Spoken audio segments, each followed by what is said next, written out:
and welcome to Money Minutes. My name is Lisa Pallavi Barbara. Yesterday we spoke about some of the reforms in the mutual fund industry which we saw in 2013, and today we're going to talk about the insurance industry. In fact, in the life insurance space, a lot of product related reforms have happened in the last couple of years, and the changes we saw in 2013 sort of complete the product overhaul for the industry.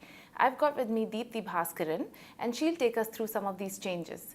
Hi Deepti. Hi Lisa. So can you tell us what some of these reforms in the life insurance industry have been in the last year, and how do policyholders actually benefit? Yeah, so reforms this year have been centered on products just like it has been in the last couple of years.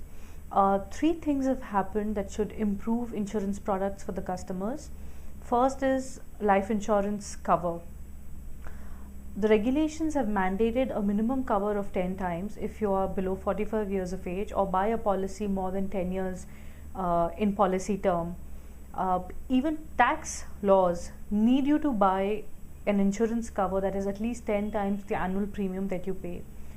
This is to ensure that when you buy life insurance, you're actually buying some insurance and you don't end up buying investments under the garb of insurance. The second big change is in the surrender charges.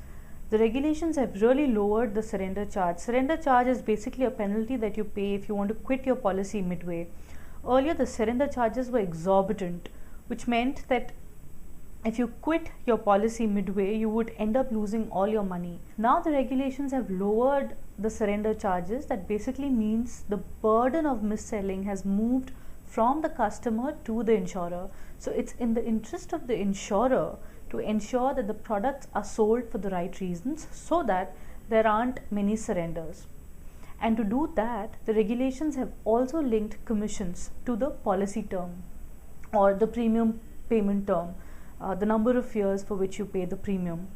So higher the premium payment term or the longer the policy term is, the higher the commissions. Deepti, does this mean that people can now go out and buy a life insurance product with absolute confidence without the fear of being missold? See, the idea of these regulations has been to ensure that the products are mis-selling proof. They can't be missold.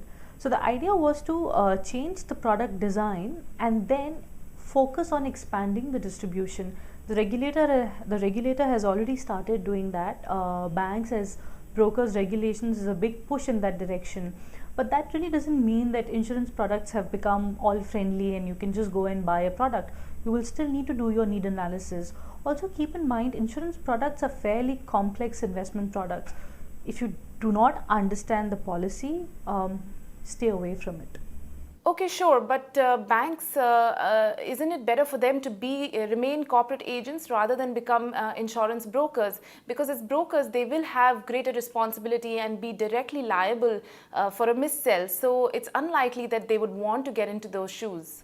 Banks as insurance brokers shoulder a greater responsibility than they do as corporate agents.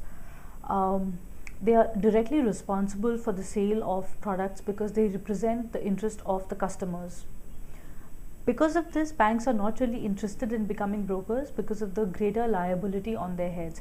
For the customers, this is a positive step because not only is your interest paramount for the bank, it also means that the bank is able to give you a bouquet of products from different insurers.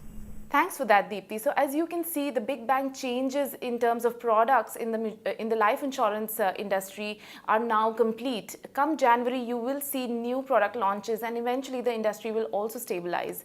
But this doesn't mean that you don't need to do your own homework. First, assess your needs and only then buy a policy that's perfectly suitable for you. That's all from me on this edition of Money Minutes. Do keep watching for more investment ideas and product updates. Thank you.